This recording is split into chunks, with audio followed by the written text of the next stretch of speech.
Ashley, and I'm a first-year veterinary student at St. George's University. Welcome to my channel. Today we'll be discussing the details about my Term 1 courses. And it's pretty extensive. I'll try not to take too much time.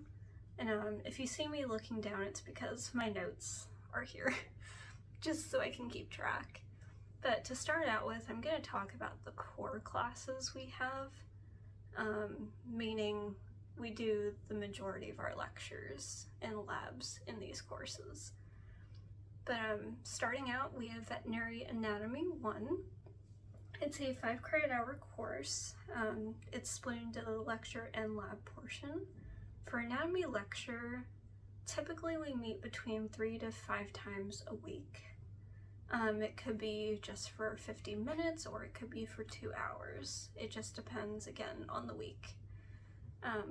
But for the material itself, you're learning the normal anatomy of the dog and the cat. Next term, I'll be discussing large animals, but for now, it's just the dog and the cat. And then we do discuss some abnormalities and how to surgically correct some of those procedures just based on what we're learning. For grade-wise, we get 2 quizzes, a midterm, and a final. There's no other assignments per se. Nothing else is really graded. But for the anatomy lab, it's kind of a hybrid system here. We do preparation labs before we go into our rotational lab. At SGU, you don't have to dissect anything. You're just basically looking at the structures. But so for the preparation labs, we have to go through the pre-reading checklist. We have to watch some videos that the professor has provided, and then we also have to take a pre-lab quiz before we go into our rotations. It's not graded, however, it is highly recommended to do them. And if there's not enough participation in doing those quizzes, he will start making it mandatory, but it's not graded. Again, it's just for you to get an idea on kind of what questions he's going to ask you and what you need to know. But you can ask the professors for help during the labs if you have any. Typically there's 10 stations once you get into the lab, and you have about 10 to 11 minutes at each station where you have to go through a list of structures and make sure you know where they're at. But again, we only discuss the normal anatomy in dogs and cats in the laboratory portion as well. Let's see, so how many times per week for anatomy lab? It really just depends on the week. Sometimes it could be once or twice a week, or it could be nothing for like 2 weeks because they're preparation labs. But for each weekend, the anatomy lab is open for a few hours, so definitely take advantage of that. I didn't for the midterm, and that was a mistake. So I'm doing better for the final. I'm actually going into the anatomy lab open hours during the weekend just to look at the structures some more instead of just once. You do have access to the virtual canine anatomy program once you're enrolled in the course, and this is a great program to study on. However, the specimens in lab look a lot different than what those dissections look like online, so definitely make sure to do both if you have time. But for the anatomy lab portion, we do have 1 midterm exam and 1 final exam. So for anatomy, you do have 2 midterms and 2 finals on the same day, just because one's for lecture and one's for lab.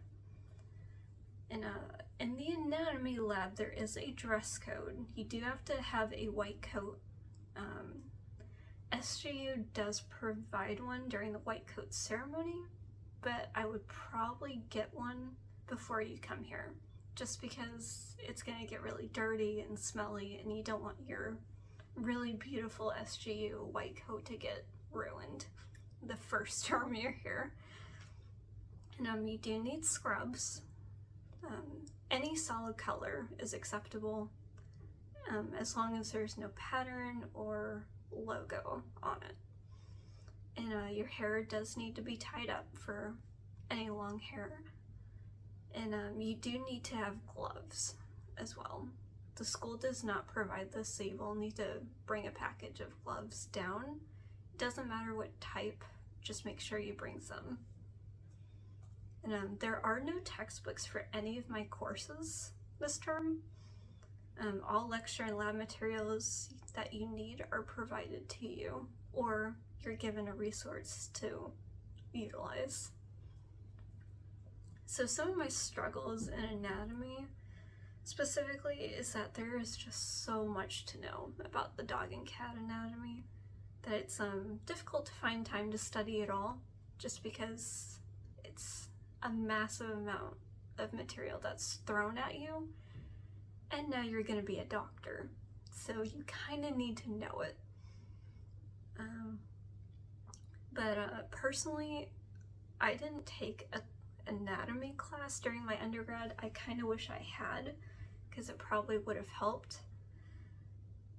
But I didn't know how to study the material well when I got here, so it was kind of challenging for the midterm exam, but I think I have a better idea on what to do for the final exam now.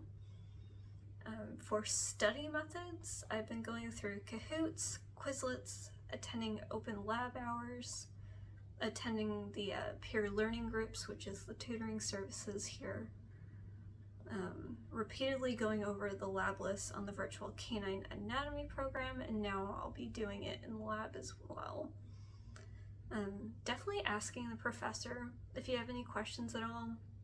The professor is amazing at helping, which is a lot different than in my undergrad. I used to have professors who never wanted to help, but at SGU they actually do want to help for the most part. Some of my recommendations to get through the course is get help from the professor if needed.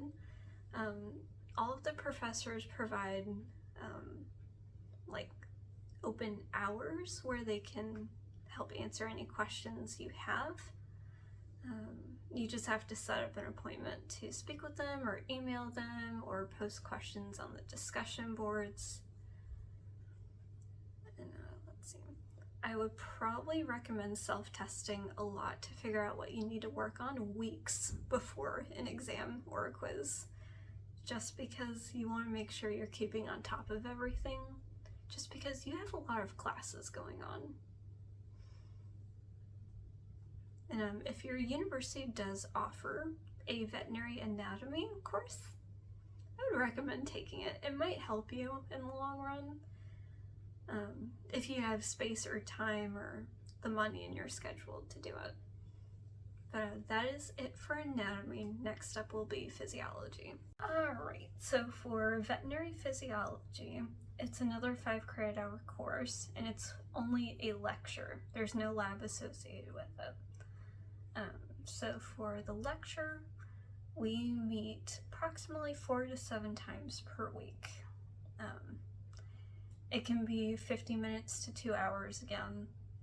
And then for the physiology, we're learning like the concepts and the pathways of the nerve and muscle, cardiovascular system, hematology, gastrointestinal system, the respiratory system, and then the renal system.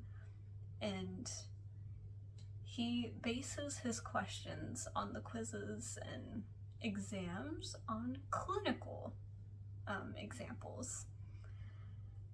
So you have to know the material very, very well in order to understand the clinical examples that he provides on his exams enough to answer the questions.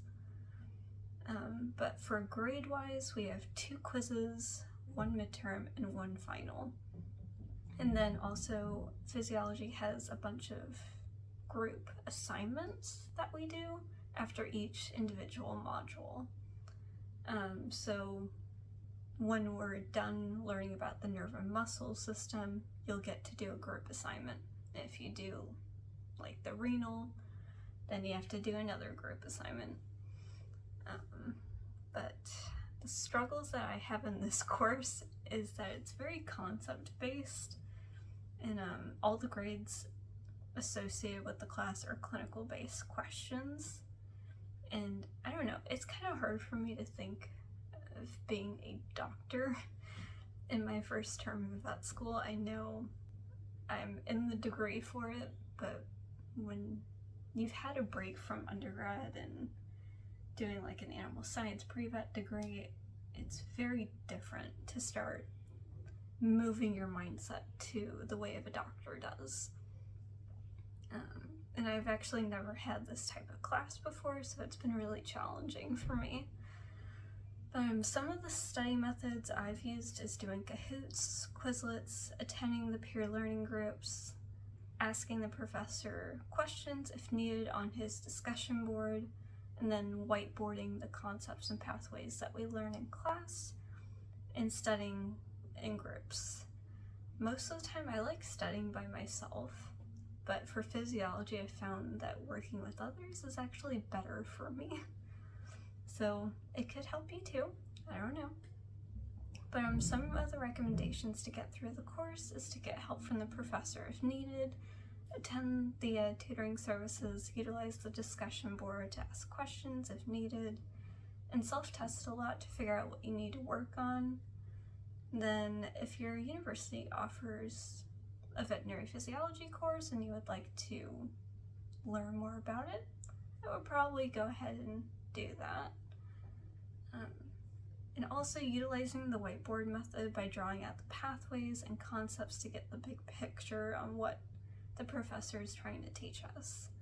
And utilize the learning objectives. On each of his lectures, the professor provides learning objectives, and utilizing that can sometimes help figure out what he wants you to know. But next up will be histology.